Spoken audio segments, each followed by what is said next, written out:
Another day is another adventure.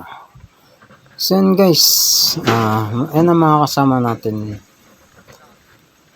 Dito lang ulit yan sa Peaceport, dito nga sa Baler, no?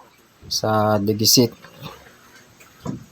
Yan no, medyo padilim na. Ang oras ay 6:30 na ng hapon, no? Aga-agaw dilim na. Ito lang gusto natin bangka, ganito lang kalaki. Pandyan lang naman kasi sa gilid, hindi naman talaga pang dayo ng malalayo. So ayan nga ang kasama natin dalawa. Ito baguhan lang yan, si Manoy. Ano yung pangalan? Tapos ito si Melchor. Yun, mga veterano na yun sila. So ayan nga, at ito na full year na kami at nagsisimula na kami nag-dive na. Ay mga kasama natin, dun naman sila sa pagpaparkingan natin ng motor, magda-dive pa sa lubong sa atin. Grabe, lakas ng ilaw ng isang to. Ayan nga, at nauna na sila at tayo medyo nahuli pa tayo, no? Nagagayak pa tayo ng ating gamit. Ayan no, may palutang talaga yung kasama natin sa Philippines. Ang laki, dalawa yun, no? 6 liter, wala nga naman lunod. Ito nga ang una nating huli, isang alimasag. Paborito ko yan, masarap ang alimasag niyan, napakalaman. Saka ito isang pusit. So guys, panahon na ang pusit ngayon. Ngayong buwan ka na makakahuli ng mga pusit na pang 1 kilo ng isang piraso. Ito nga, at nakahuli tayo ng isang sibad. Malit lang to, sakto lang to, mga pamprito or pang paksiw lang. Pag mga ganyang kaliliit. Pero ito, pwede natin tong sabawan, tas asiman, no? Mataba ang lapu-lapu ng mga ganito guys. Masarap silang sabawan. Tas maasim. So ayan, yun lang naman lagi ang luto natin dyan sa islang ganyan. Pag lapu-lapu. Ito nga, at nakahuli tayo ng isang moros. Nasa butas. Ayan. Malit lang siya ka. Kadalasan lang yan, pamprito. Ito naman, at nakahuli tayo ng isang crab. O talangka. Mga ganito, pang ginataan naman yan. At ito, nakahuli ulit tayo ng isang sibad ulit. Ayan. Pamprito lang ulit yung mga ganyan size. Pero mga good size na yan, kasi hindi naman talaga sila nalaki ng sobra. Pero itong isang ito, pang sigang na talaga ito. Kasi malaki na ito. Mga, siguro nasa 3/4 na ang timbang ng isang to.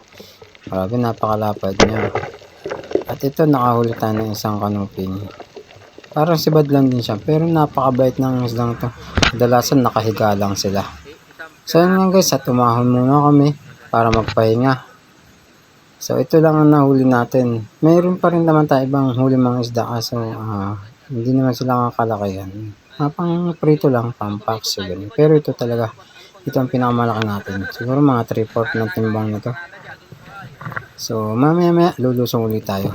Papahinga lang kami ulit. Ayan nga, at lumusong tayo. Nakahuli tayo ng isang magadlip. Ayan. Stripe na green. Saka ito, nakahuli naman tayo dito na isang banagan. Hindi kalakihan ng banagan na to, pero good size na rin. Napakaraming banagan na nakita tayo, hindi na natin pinagpatpatulan. Kaya kung nakita nyo yun, pinanan natin isang malabit yun. Sayang, malaki na sana ang isdang yun, mga kalahating kilo. Kaso hindi natin tinamaan. Pero ito, tinamaan natin ng isdang ito. Kaso manipis ang tama niya. Parang alanganin siyang ano, sana hindi mapigtal yung tama niya at baka makawala. So ayan, hinihila natin. Ayun nga, at nagwala siya. Nako, nakawala na nga huli natin. Pero ito hindi natin ito pakakawalan. Isang pugita. Malit lang ang pugitang ito. Siguro mga nasa mahigit naman na 1/4. Naglalaro lang sa 1/4 kalahati. Masarap lang ang mga ganitong size na pugita, lalo nang ilalaga mo tapos ikilawin kasi malalambot lang ang laman nila. So yan, ito nga, at nakahuli tayo naman dito ng isang mataway. Ingat kayo sa pagtakma ng mataway nito kasi matinik sila, masakit sila makatinik, talagang iindahin mo at matagal mawala ang sakit. So yan, nakahuli pa nga tayo dito ng isang kanuping. Grabe, ang bait talaga ng isdang ito. Gustong gusto kong huli ng mga gantong isda. Masarap din naman kasi yung paksiw. At ito, isang lapu-lapu. Medyo malaki na rin naman to. Siguro may 1/4 na rin. Kaya, good size na rin yan sila.